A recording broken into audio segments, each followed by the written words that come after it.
Intelligent hauntings are ghosts that interact with the present, where they may communicate or interfere with the living. They have chosen for some reason to remain here due to a connection. However, residual hauntings or psychic impressions are considered as a type of haunting most people experience.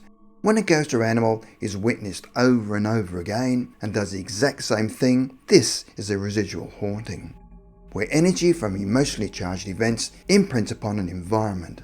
The release of this residual energy creates the ghost or animal location. The following two stories are classic residual hauntings. The rocking chair. The following haunting took place in 1947 in Perranporth, Cornwall, UK.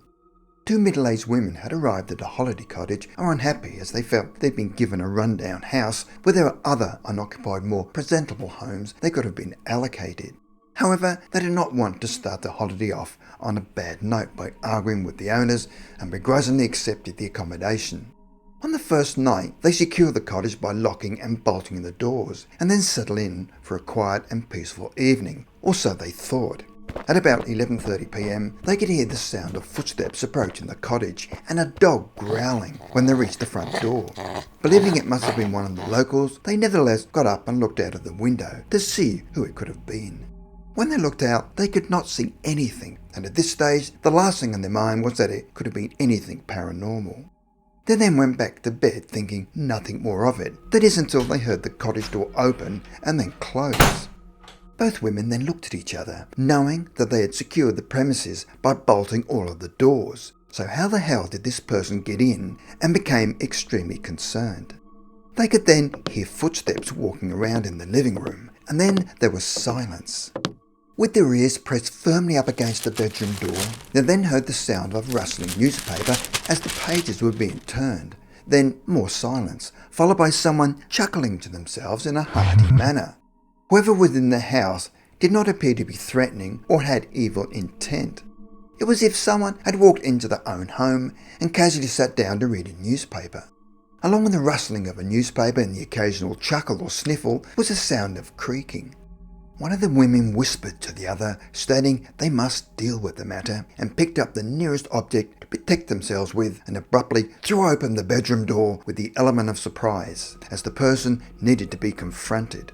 As they burst into the dining room expecting to find someone staring back at them, they instead found an empty room, where nobody could have run and hidden in that short a period of time. But what they did see was the rocking chair slowly creaking as it went forwards and backwards. What frightened the women was that the chair did not look like someone had just got up, but looked as if someone was still rocking in it, and also sensed the presence of an invisible dog. This was too much for the women, who then raced back into the bedroom and secured the door, and were too terrified to come out until daylight. The following day, they approached the owners and demanded to be moved to another cottage. The owner was sympathetic to their nocturnal nightmare and admitted to them that this was not the first complaint they had received, where other residents had reported similar stories. With further research, the owners were never able to find out who the phantom newspaper reader was, but it appears to have been someone who had once lived there and was still going through a daily routine. It was a classic case of a residual haunting, but there is no sign that the haunting came about due to a violent ending. The person who once resided there had a regular routine and after many years had left a permanent imprint. However, there is one question that needs to be asked, and that is, if this was a genuine residual haunting, how come his dog started growling when he approached the cottage? We know many animals are psychic, and his dog sensed something was afoot. The troubled young farmer. The following haunting took place in Preston, Lancashire in UK, sometime in the 1950s or 60s. Bob and Kathy Middleton had moved into a new house in a small village. They had not been in the house very long when they found they had a regular visitor in the backyard. One day Kathy was in the kitchen washing up when she spotted a young man in old brown corduroy trousers, a dirty grey jacket and muddy shoes.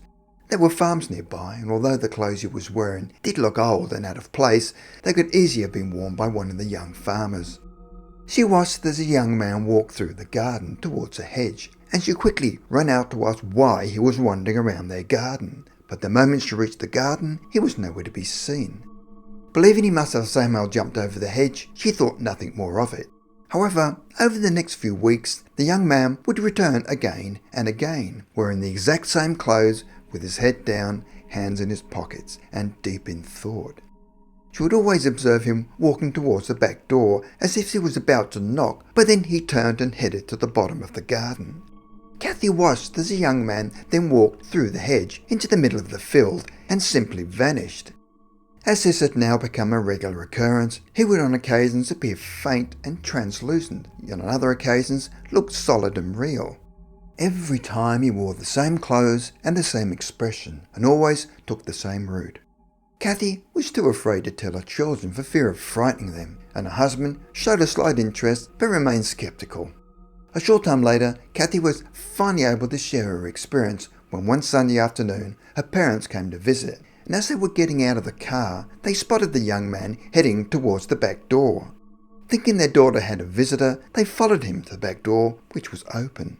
Believing the young man had entered the house, they approached with caution, as they did not want to suddenly interrupt the visitor. When they reached the door, they knocked, and on entering, found the family having lunch. Her mother then inquired about the young visitor, who they had seen in the driveway, and approached the house and then believed he had entered. The family said that no young man had entered the house, and after hearing of his description, Kathy knew immediately that they'd been talking about her young apparition, and she took comfort in the fact that it was not only in her imagination.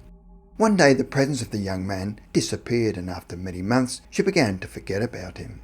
Suddenly, 1 year later, Kathy was looking out of a kitchen window when the young man again walked past. 3 days later, Kathy and her parents were sitting in the backyard and saw the young man come down the driveway and, to their amazement, walked around the garden in front of everybody. Kathy's mother then yelled out to him, but got no response, so Kathy and her mother followed him, only to see him disappear into the bushes. On other occasions, when Kathy tried to get his attention, he appeared unaware of her and continued on the exact same path as always. However, they did manage to work out that the young man's presence seemed to appear in October. They decided to approach someone to seek more information, and found that before the house had been built, the land had been part of a farm, and part of the fields still existed beyond their fence. A pathway from the farm had once existed and cut through their backyard. The story goes that the young man's parents had wanted their son to study hard and eventually go to university, rather than to stay working on the farm. This seemed to cause a dilemma for the young man, where he became troubled by what decision he should take. So what Kathy was observing was a troubled young man deep in thought, with his head down, struggling to make a decision. The young man had obviously become so distraught that, unable to come to terms with this problem, took his life when he jumped in a pond and drowned.